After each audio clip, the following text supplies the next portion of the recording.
Nous avons vu hier les déterminants articles, voyons désormais les déterminants numéraux. Un numéral des numéros, vous l'avez compris, les déterminants numéraux sont tout simplement les chiffres écrits en toutes lettres qui nous permettent de dénombrer des êtres. On dira par exemple 80 maisons, 82 maisons. Maison est bien un nom commun qui, pour s'introduire dans une phrase, va avoir besoin des déterminants numéraux 80 et 82, qui non seulement vont les accompagner, mais aussi les dénombrer. Question d'orthographe. Vous voyez que 80 a été écrit avec un S final, alors que dans 82, 20 s'écrit sans S final. Est-ce une erreur ou est-ce correct? Eh bien, c'est ici une bonne orthographe. Et au cours de cette vidéo, nous reverrons notamment quels sont les numéros capables de se mettre au pluriel.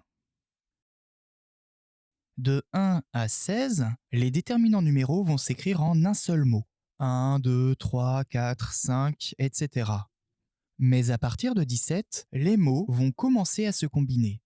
17, 18, 19 sont composés de deux numéros et 21 est même composé de trois mots, 21. Passons maintenant aux dizaines. Nous avons vu 10, 20, 30, 40, 50, 60 qui se forment en un seul mot, 70, 80 qui se forment en deux mots, 90 qui se forment en trois mots.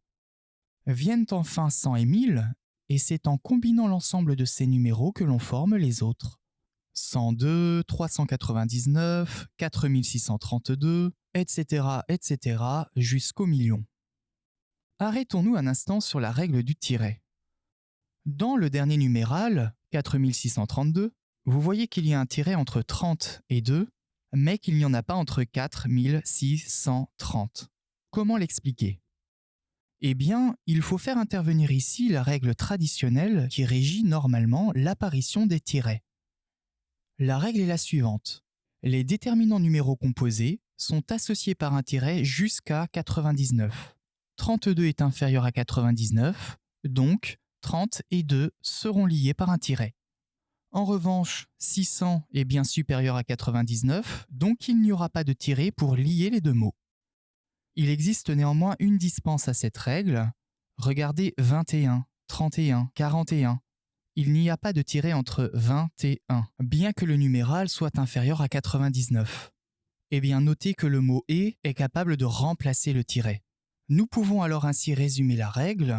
Les déterminants numéraux composés sont associés par tiret ou par le mot « et » jusqu'à 99. Mais il faut nous empresser d'ajouter un bémol à cette règle, car depuis la réforme de l'orthographe, il est désormais possible de mettre des traits d'union entre les numéros même au-delà de 99.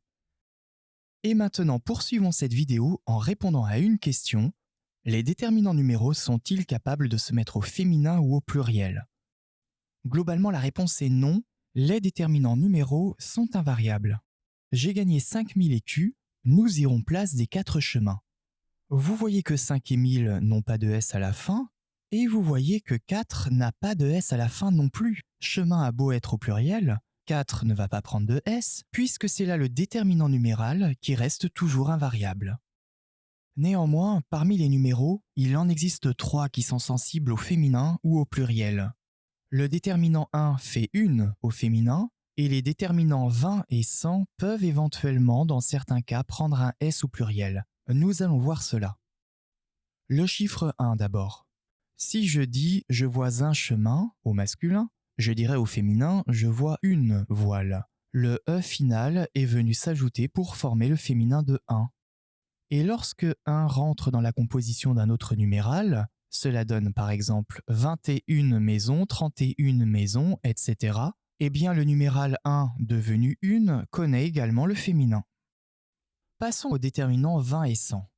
Ils vont être capables de se mettre au pluriel avec un S final lorsqu'ils sont multipliés par un nombre supérieur ou égal à 2. Par exemple, le numéral 80 est formé de 20 multiplié par 4. Il y a 4 fois 20, donc 20 va prendre un S. La même logique va s'appliquer à 100. Si je dis 400, 100 prend un S car il y a 4 fois 100. Et il en ira de même lorsque 100 est multiplié par tous les nombres entiers supérieurs à 2. 200, 300, 400, 5, 6, 7, 800, etc. Mais maintenant, que se passe-t-il si j'additionne 2 à 80 et disons 17 à 400? j'obtiens 82 et 417. Et là, vous remarquez que 20 et 100 viennent de perdre leur S, ils resteront désormais invariables. Et ce même phénomène se vérifie lorsque 1000 est multiplié après 20 ou 100. 80 000, 20 perd son S final. 200 000, 300 000, 400 000, etc. 100 perd son S final. Alors nous pouvons en déduire la règle d'accord de 20 et de 100. Lorsque 20 et 100 sont multipliés par un chiffre rond, un nombre entier, alors ils prennent un S au pluriel. Mais si un nombre vient s'ajouter derrière cette multiplication, alors 20 et 100 deviennent subitement invariables, ils perdent leur S. Alors vous avez sous les yeux les principales règles d'orthographe qui encadrent les déterminants numéraux, et retenez que, à part exception, ces déterminants ne changent pas de forme même lorsque le nom commun qu'ils accompagnent varie en genre et en nombre. Avant de conclure cette vidéo, disons un dernier mot sur millions et milliards. Millions et milliards sont des noms communs et ne sont pas des déterminants numéraux. En conséquence, en bon nom qu'ils sont, ils vont s'accorder au pluriel avec un S. Si par exemple je dis 1 million, million reste au singulier. Si je dis 1,3 million, million reste toujours au singulier. Mais à partir de 2 millions, million va prendre un S final puisque c'est un nom commun. Il en va de même pour milliards. J'ai vu 3 milliards d'étoiles et des millions de galaxies. Millions comme milliards s'accordent avec un S au pluriel comme n'importe quel nom commun. Et comme vous le savez, il n'en va pas de même pour 1000. Que l'on dise 2000, 3000, 4000, il n'y aura jamais de S final à 1000.